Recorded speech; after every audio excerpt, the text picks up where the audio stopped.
Sekarang ini banyak sekali ulama dalam definisi kita di Indonesia ini. Yang demo-demo ulama. Apa ceritanya orang teriak-teriak di jalan jadi ulama? Kalau mau menasihati pemerintah, kalau dia ulama punya ilmu, Rasulullah sallallahu alaihi wasallam bersabda, "Man kana indahu nasihatun lidhi sultan fala yubdiha alaniya wal ya'khudh bi yadihi wal yansahhu sirra fa in qabila minhu fadak wa illa faqad addama alaihi." Siapa yang punya nasihat kepada pemerintah, jangan dia sampaikan terang-terangan. Dia pegang tangan pemerintah itu. Dia nasihati rahasia. Kalau diterima oleh si pemerintah, itu yang diinginkan. Tidak diterima, dia sudah tunaikan tanggung jawabnya. Wahai orang-orang yang beriman, taati Allah, taati Rasul dan ulil amri di antara kalian. Akan tetapi apabila ia menjadi pemimpin dan tentunya dengan cara yang tidak sesuai syariat, tetap Rasulullah mengatakan, wa in ta'ammara alaikum abdun habasyai, walaupun kalian dipimpin oleh hamba sahaya Ethiopia. Jangankan Pak Jokowi, jangankan Pak SBY dan lain sebelum yang pernah jadi presiden di Indonesia, Fir'aun saja yang demi Allah mereka nggak sejahat Fir'aun.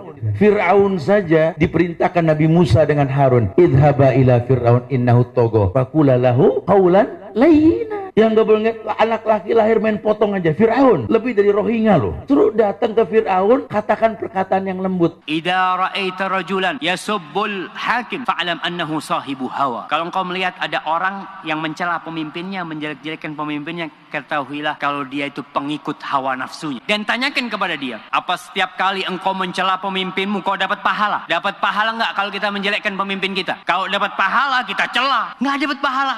Pertanyaan kedua, kalau kau doakan pemimpinmu kau dapat pahala enggak? Dapat, Masya Allah. Oke, pertanyaan yang selanjutnya, kalau kau cela pemimpinmu berubah enggak? Enggak berubah. Kalau kau doakan pemimpinmu, bisa enggak Allah merubah pemimpinmu? Bisa. Terus kenapa kau tidak doakan pemimpinmu? Man akrama sultanallahi fil ard akramahullah. Wa man ahana sultanallahi fil ard ahanahullah. Siapa yang memuliakan pemerintah Allah di atas muka bumi, Allah akan memuliakannya. Dan siapa yang menghinakan pemerintah Allah di atas muka bumi, Allah akan menghinakannya. Imam Ahmad itu, lihat Imam Ahmad, seorang ulama, disiksa di 3 generasi pemerintahan. Tapi bersamaan dengan itu beliau berkata apa? Lau anna li da'watan mustajabah ma ja'altuha illa lis-sultan. Andai kata saya memiliki doa yang pasti dikabulkan, saya tidak akan peruntukkan doa itu kecuali untuk pemerintah. Udah dibilang bernegara seperti orang sholat. Kalau imam salah, ingetin baik-baik. Subhanallah. Masih salah juga, bantu dengan bacaan, mungkin dia lupa. Jangan main tarik kerah imam. Mundur loh.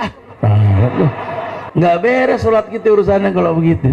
Turunin imam, ganti imam, turunin presiden. Nggak bakal pernah beres, mau sampai kapan. Kemudian saya telah terangkan rahasia, ruh dan makna. Kenapa diperintah taat kepada pemerintah walaupun dia berbuat baik? Sebab kudeta terhadapnya itu menyebabkan apa? Kerusakan yang lebih besar. Dan sepakat para ulama tidak boleh merubah kemungkaran yang akan melahirkan kemungkaran yang apa? Yang lebih besar. Tahu nggak, Hajjaj bin Yusuf itu membunuh 120.000 kaum muslimin pelan-pelan, Pak. Cungkil dulu matanya, diputuskan dulu lidahnya, dipotong telinganya, potong kakinya. Itu yang sudah dibunuh oleh dia seperti itu 120.000 orang.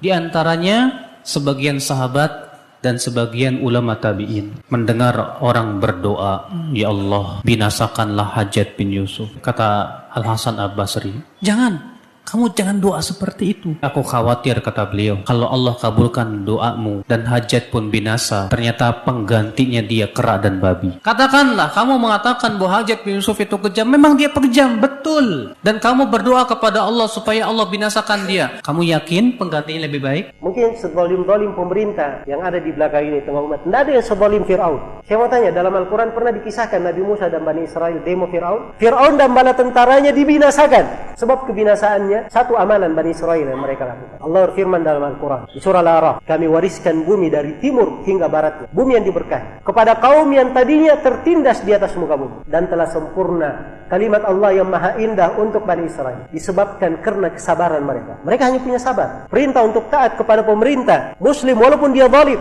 ini diucapkan oleh seluruh imam as-salaf, tidak ada silang pendapat. Afdalul jihad kalimatu adlin inda sultanin jair. Ini kata Nabi, sebesar-besar jihad adalah ucapan yang adil, ucapan yang hak, ucapan yang benar. Di mana? Di hadapan seorang pemimpin yang zalim. Di hadapan, bukan di televisi, bukan di radio, bukan di koran, bukan di Bundaran HI, bukan di Sudirman Tamrin, bukan. Misalnya saya berhadapan dengan Pak Presiden nggak benar nih begini. Mau Masuk aliran sesat didiamkan. Ini mencaci maki Nabi Muhammad, masuk Anda diamkan. Begini. Saya berdua dengan presiden, bukan di televisi, bukan di radio, di mimbar nggak boleh, di jalanan apalagi. Itu cara Yahudi. Tentu teman-teman sekalian yang menasihati pemimpin, orang yang bisa sampai suaranya ke pemimpin itu. Kalau antum mau nasihatin seseorang, cari misalnya seorang pemimpin perusahaan. Contoh saja dulu, kita cari siapa pegawai perusahaannya yang bisa menyampaikan kata-kata itu. Atau siapa kira-kira orang yang bisa sampai suaranya. Kecuali kalau kita memang langsung didengar, alhamdulillah. Pemimpin ini mendengarkan aspirasinya atau penyampaian dan keluhannya masyarakat, baguslah, gitu kan. Nggak ada masalah. Tapi kalau tidak, maka cukup dengan doa. Kita doakan saja. Itu senjata bagi orang beriman. Allah bisa masukkan ke dalam hati dia berubah, bisa.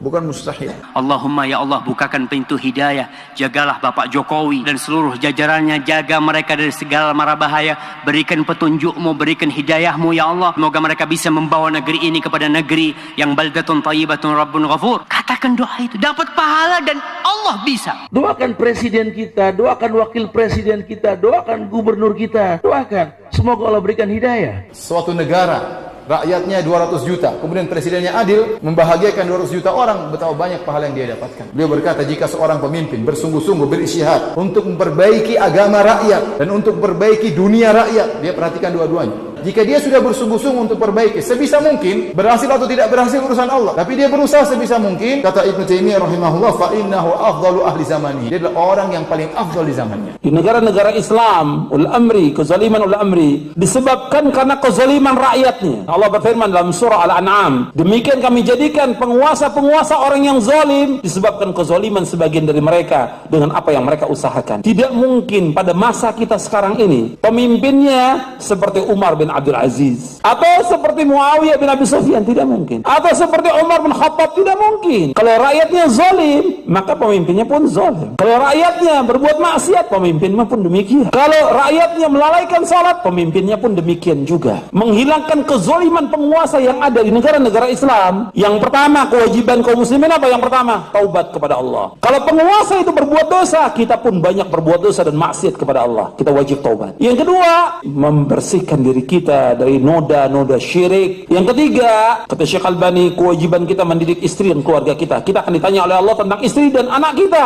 Kita umat Islam tidak akan ditanya oleh Allah siapa pemimpin kita, tapi kita akan ditanya bagaimana kamu mengurus istri dan anak kamu. Sebab Nabi bersabda, setiap kamu adalah pemimpin dan setiap kamu akan ditanya tentang pimpinannya.